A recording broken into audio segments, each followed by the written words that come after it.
Result হলো একটি কাগজের টুকরা, কিন্তু আপনি আপনার পরিবারের কাছে একটি মূল্যবান সন্তান।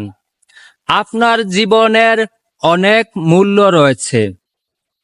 আপনার রেজাল্ট কম নাম্বার পেয়েছেন বা ফেলই করেছেন, তাতে কি হয়েছে? আপনি ইতিহাস খোঁজেন, যারা আজকে সফল হয়েছে বা ধনী, বেশিরভাগই মানুষ তারা কম শিক্ষিত। তো আপনার রেজাল্ট খারাপ হয়েছে, তাতে জীবনকে ঝুঁকির দিকে ঠেলে দিবেন না। মৃত্যু সবসময় সমাধান হয় না। আপনার জীবনের অনেক মূল্যবান সময় রয়েছে। তবে সার্টিফিকেট কিছু না। সার্টিফিকেট হচ্ছে কাগজের টুকরা।